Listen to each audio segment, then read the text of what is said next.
La invasión norteamericana a Afganistán no solo se lleva a cabo en el territorio, también se expandió a los medios de comunicación.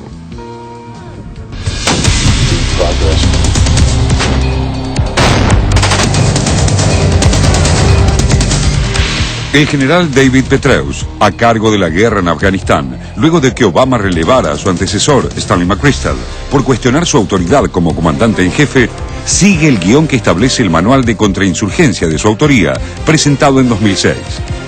Ese guión dice que se está librando una guerra de percepciones entre las milicias talibán y las fuerzas de Estados Unidos y sus aliados de la OTAN, y el campo de batalla son los medios y la opinión pública. Esto implica la necesidad de influir en la narrativa de los medios, presentando historias creíbles acerca de los avances de la guerra, evitando a la vez que los insurgentes puedan ser vistos con alguna simpatía. El último título emitido por las fuerzas al mando de Petraeus asegura que los talibán están desmoralizados por la supuesta pérdida del control del distrito de Marja, objeto de una publicitada ofensiva de las fuerzas de ocupación, y que la población afgana los apoya cada vez menos a causa de sus métodos de combate que los terminan afectando. Sin embargo, un muy reciente informe del Consejo Internacional sobre Seguridad y Desarrollo, ICOS por sus siglas en inglés, un think tank internacional que trabaja en Afganistán y otras zonas de conflicto, presenta un escenario muy diferente.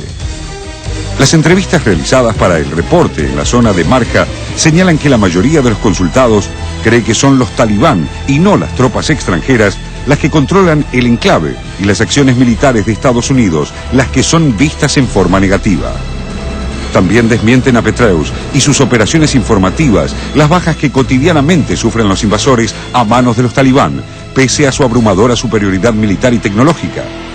De hecho, los soldados estadounidenses y de la OTAN muertos en acción en lo que va de 2010, más de 500, ya superan la totalidad de las bajas fatales sufridas por la coalición en todo 2009.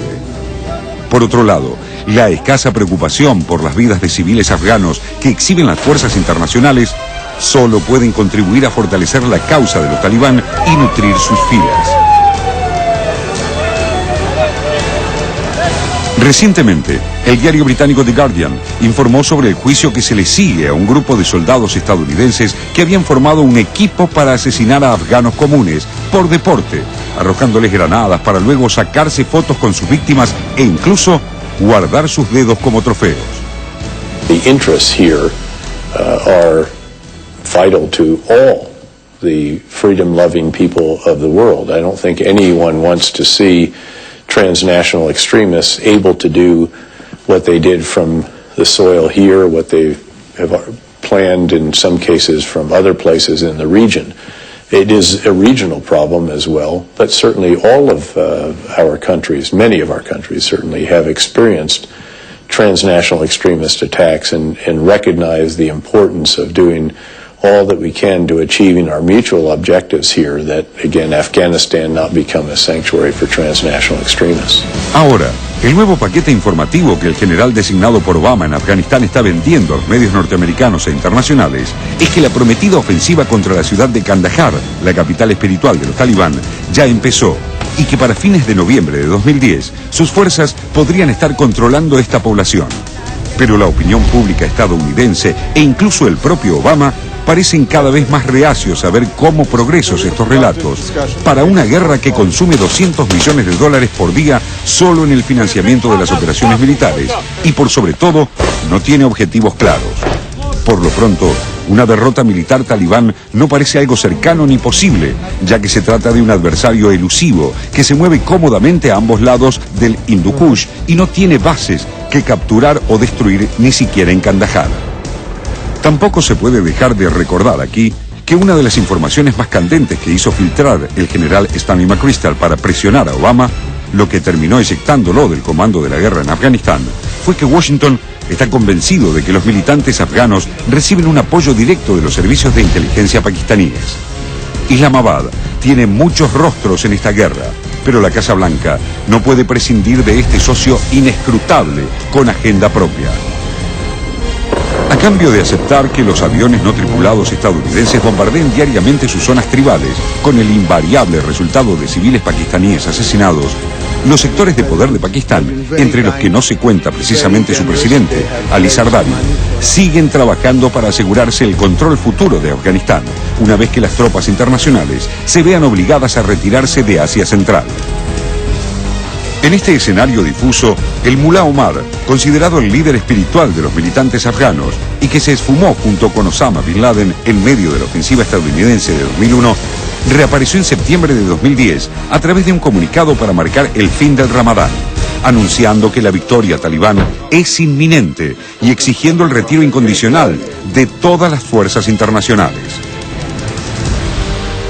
Lo que parece claro es que el plazo fijado por Barack Obama para retirar a las tropas estadounidenses de Afganistán es una fecha cada vez más elástica, porque a juzgar por la situación actual, es probable que para julio de 2011 el general Petraeus no tenga muchos más avances que exhibir que los relatos de progreso que forman parte de su guerra de percepciones.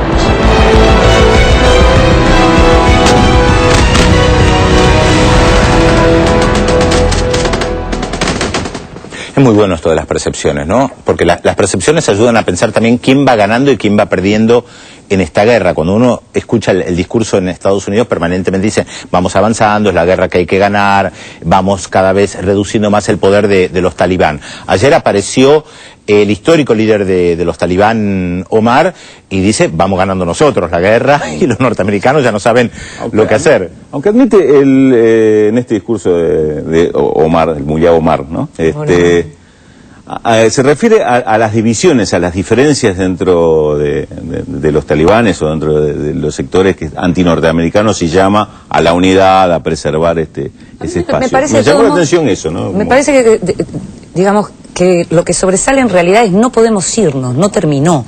Yo no sé cuánto se puede mentir en relación a vamos ganando, no hay tanto resultado para mostrar, hay mucho muerto todos los días, pero me parece que lo que queda claro o lo que intentan dejar claro es no nos podemos ir ahora. Sí, pero los muertos no se habla tanto, ¿eh? Nunca. No se los muestra, no. Esto es sistemático, sí. Nosotros acá lo decimos, ni siquiera lo decimos todos los días porque parece una noticia que no es noticia, pero todos los días hay muertos civiles pero en Afganistán, en Pakistán. Ahí es donde yo también me pregunto, cuando se está perdiendo tanto dinero, se están perdiendo tantas vidas, hay tan poca convicción que hay que insistir en nos tenemos que quedar y por momentitos sí estamos ganando.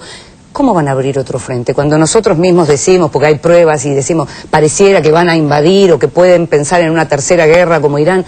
¿Cómo? ¿De dónde? ¿Con qué recursos? ¿Con qué persuasión en los medios van a poder llevar adelante una cosa así? Yo creo que logran esa persuasión en los medios. Esta semana habló, la semana que finaliza, habló Hillary Clinton un discurso bastante importante en el Consejo de Relaciones Exteriores y ahí señaló que nosotros seguimos teniendo el mandato de liderar al mundo, el mundo espera que nosotros lo lideremos, seguimos siendo y vamos a seguir fortaleciendo la principal potencia militar de la historia, o sea, sigue habiendo como un discurso mesiánico, en el sentido de que nosotros lideramos a la humanidad. Lo dice Hillary Clinton, hace pocos días Obama dijo, nosotros representamos al mundo libre, que son también frases de la época de la guerra entre los bloques, de la Guerra Fría, y me parece que ese discurso mesiánico atraviesa republicanos y demócratas, y yo me imagino que en Japón, en China, en Irak, en culturas milenarias, deben mirar a los norteamericanos y pensar, ustedes lo único que tienen es poder militar y económico, fuera de eso no tienen más nada. O pastores irrelevantes amenazando con quemar Coranes, que fue la noticia de la semana en relación a pastores irrelevantes.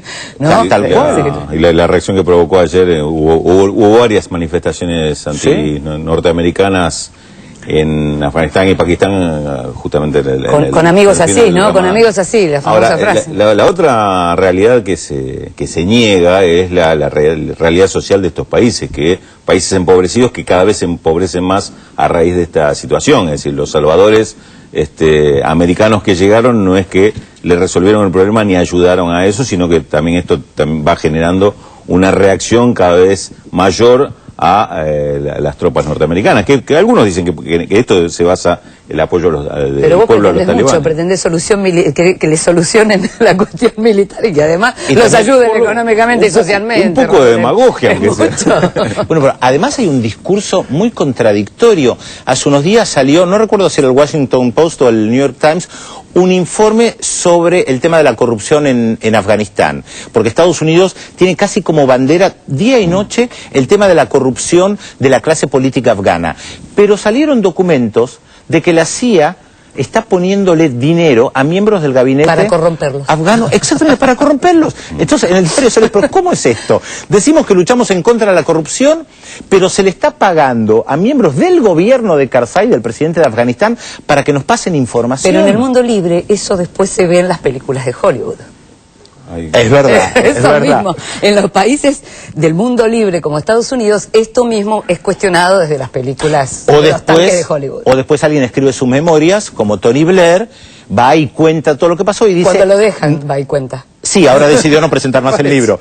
Pero y dice, bueno, no preveíamos lo que iba a pasar, no tuvimos la magnitud de lo que iba a pasar. Obama, cuando habla de la situación en Irak, no menciona a los muertos en Irak, no hay iraquíes muertos. Sí, lo que es evidente es que hay un desgaste muy grande en términos populares del gobierno de Afganistán, y esto me parece que es donde la estrategia mediática no ¿Y del no gobierno llega de a Obama casa. hay desgaste?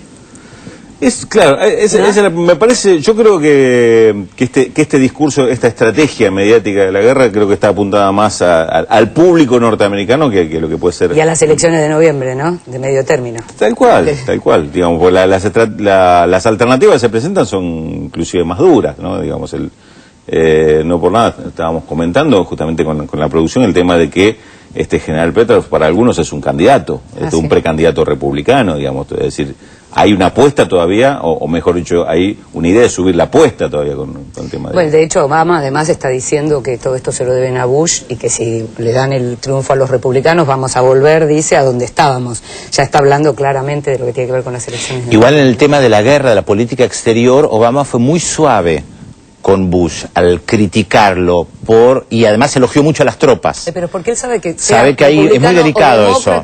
El inicio de una guerra no pertenece a un signo político en Estados Unidos. Cualquier presidente puede... Sí, me da la impresión que de todas formas que el discurso de Obama siempre es más suave que lo que hace Estados Unidos, ¿no? Que lo que hace su propio gobierno, ¿no? Es retórica, decís. Exactamente, como que le baja el tono, que inclusive tiene un tono, en este tipo de temas siempre tiene un tono más bajo que inclusive que el que usa Hillary Clinton.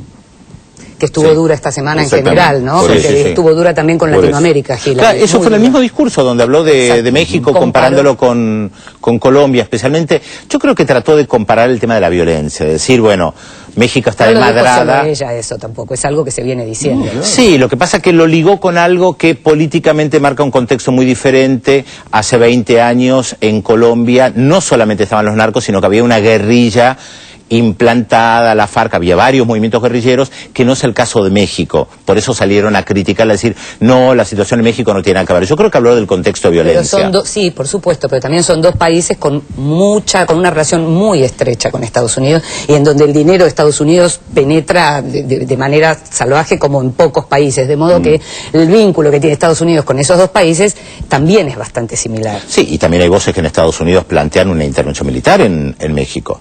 Esto también hay que decirlo, se está debatiendo eso, se está debatiendo. A mí me parece que ahí se da la diferencia de tono de la intervención estadounidense. En Colombia es más militar, en México es más económica, ¿no? Y ahora se está reclamando un mix mayor en ambos casos. Así parece.